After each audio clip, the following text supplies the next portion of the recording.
What are the relationships between activities, occupation, and health? Initially, our group had varied answers.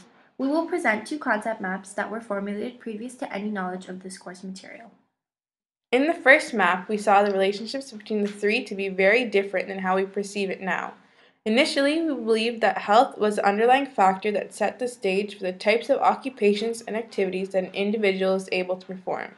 We believed that a state of good or bad health would either enable or disable a person to carry out an action which would then influence the type of activities and occupations they were capable of. An impairment or negative health status can limit a person from carrying out certain occupations. For example, a visually impaired person will find difficulties in the occupation of a truck driver due to their disability. In contrast, obtaining a proper health status allows for an individual to pursue various opportunities with more ease. For instance, a healthy individual has the ability to work towards the profession of a pilot without many obstacles, whereas a visually impaired individual could not. Essentially, in this diagram, occupation is the most important factor of the relationship. It is determined by the interaction of health and activities. Health determines the type of activities one's able to do. Activities that are deemed meaningful to one's life are then related to one's perception of their occupation. This gives rise to our framework. The second concept map was similar to the first concept in that this one illustrates that a strong relationship between activities and occupation exists, but differed in how health interacted with the relationship. This map highlights that health was a weak correlation with occupations or activities. In my opinion, activity interacts with occupation in that the actions one performs daily will affect the occupational performance and satisfaction, and vice versa. One's occupation must be composed of activities that promote work satisfaction. However, its interaction to health does not appear to be significantly impacting occupational performance or work satisfaction. Health appeared to be an external factor, something that affected personal life rather than in work life. The way in which health affected this interaction had not seemed to be important enough to be included as a factor.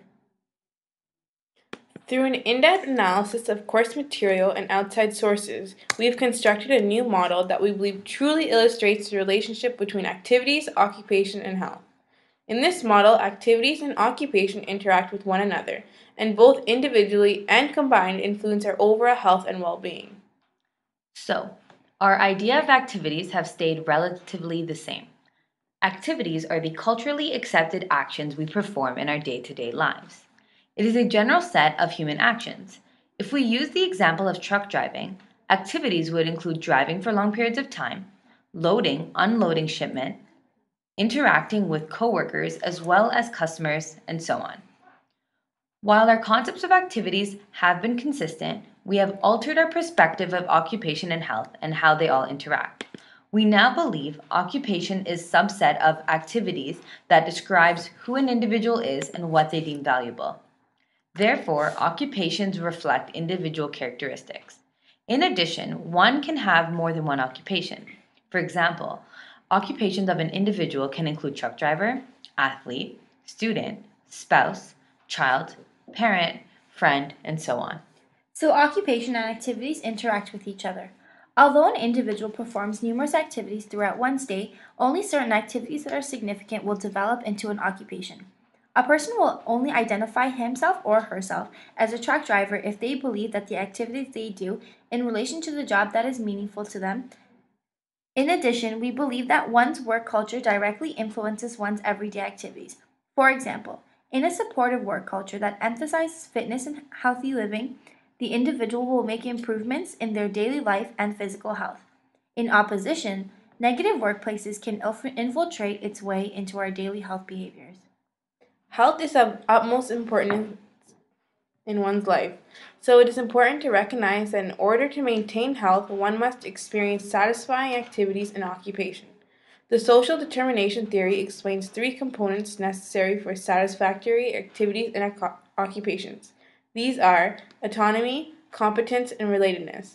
In this theory, activities and occupations that do not incorporate autonomy, competence, and relatedness are detrimental to one's overall health and well-being. For instance, having a sense of autonomy in one's occupation can encourage the expression of intrinsic motivation into a workplace. In contrast, lack of autonomy will lead to only extrinsic motivation. A driver who is not given any decision making within his occupation and believes that there is a lack of respect and understanding for his or her feelings will lose motivation. This can result, and the consequence can be detrimental to his or her health and overall performance. Competency gives an individual the confidence to approach ambiguous circumstances to enhance his or her surroundings to improve their individual health.